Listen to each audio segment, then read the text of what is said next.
Every single day I'm going and I'm helping these wealthiest people in the world do acquisitions to grow their wealth. Why don't I do the same thing?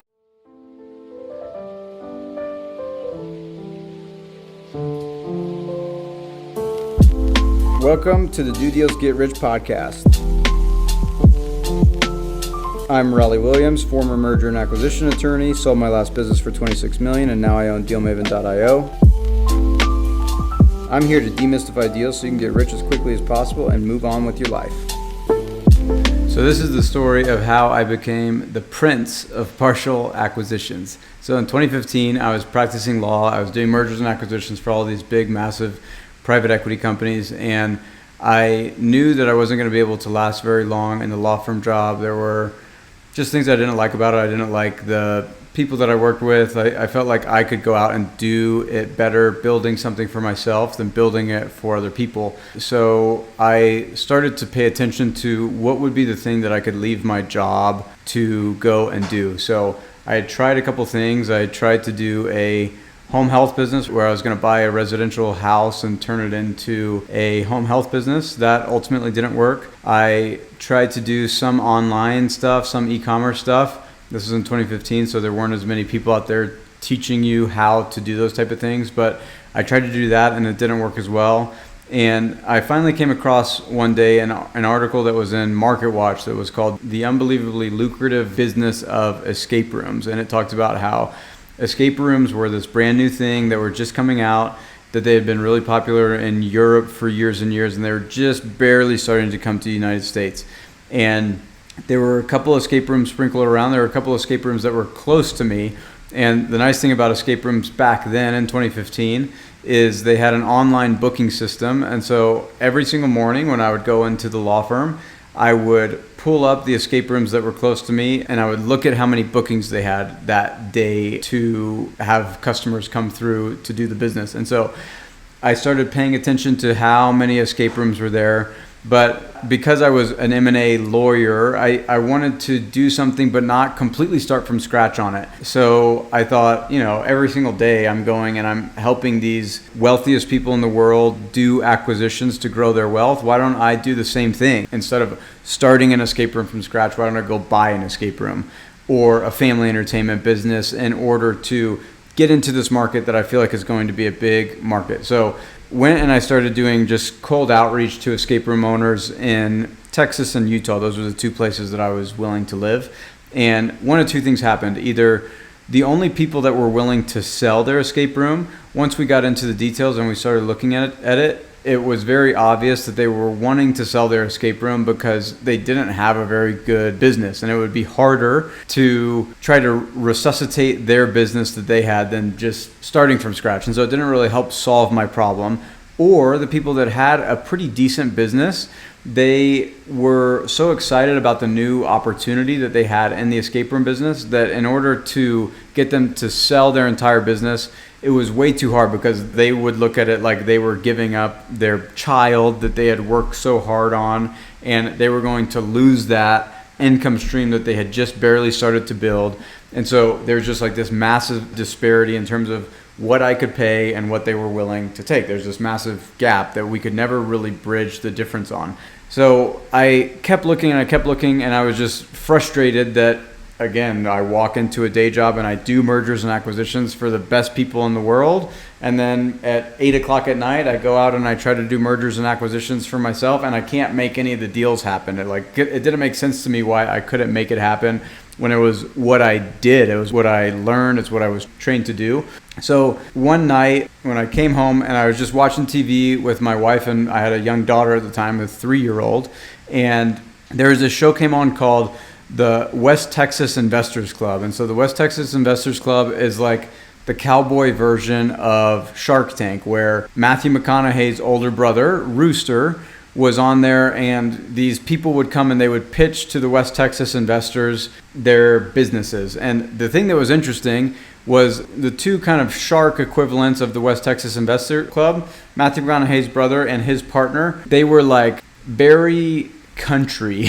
Both of his children are named after beers. I think one is named Miller Lite and the other one is like Corona.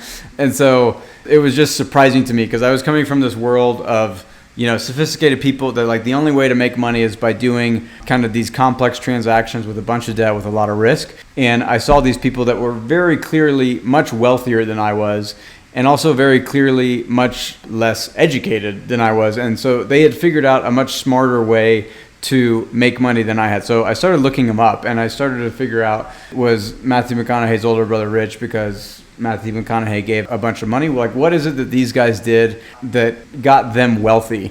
And I came across their story, and they had gone bankrupt living in West Texas, and they were selling pipes to oil and gas fields, and they had gone bankrupt a couple times. Then in 2004, they came across a business acquisition that they were interested in doing, but instead of buying the entire business.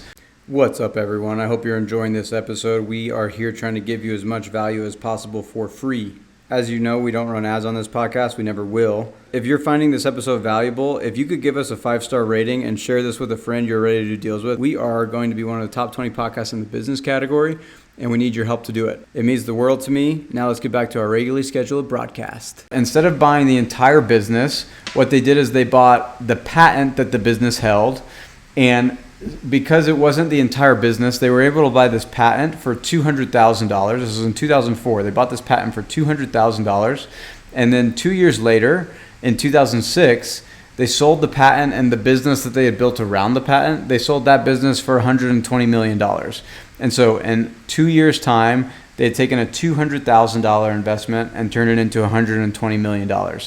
And as I was researching how they had made their money, it all kind of clicked for me that I kept trying to go after acquisitions the way that private equity funds do it, who have access to a massive amount of debt, who have the capabilities to take on all the operational responsibilities of the businesses that they ultimately acquire.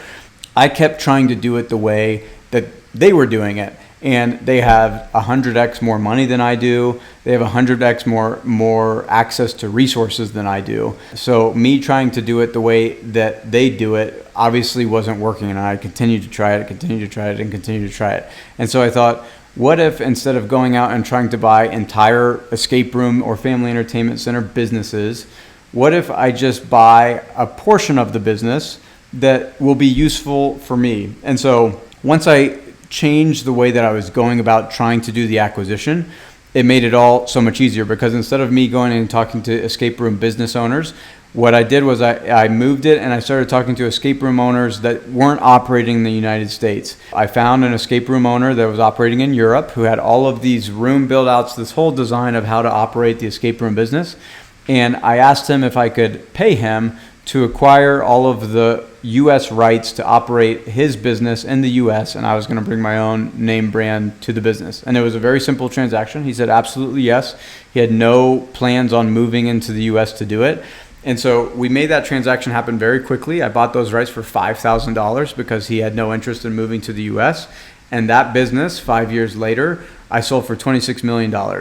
And it was all possible because I started to look at trying to do less than a full acquisition, which made it so much simpler because no one was talking about doing a partial acquisition back then. And so when I started to talk to those people about deals that could make sense for me to do in order to try to get an escape room done, it all became very simple because no one else was going after the exact same thing that I was going after. They all kept trying to go after full acquisitions and, put a bunch of debt on it.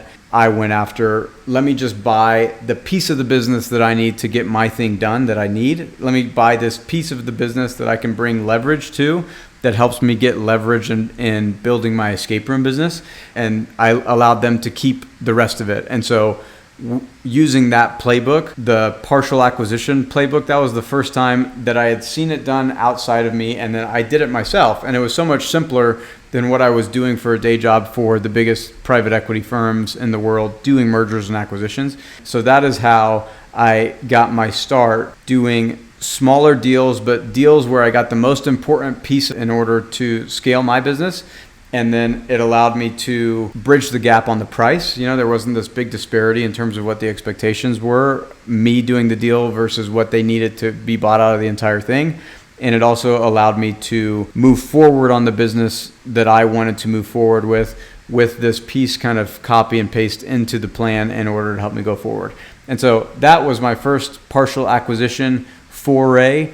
Since then, I've done a lot of other ones, which have been interesting, and it's been interesting to see how it's been able to help other people kind of sidestep this whole full acquisition model and use partial acquisitions as a toolkit to bridge the gap whenever there's a big disparity between what a potential seller is willing to take and what you as a buyer are able to do. That is how it all began, and hopefully it inspires you to get more deals done and to get rich. Peace.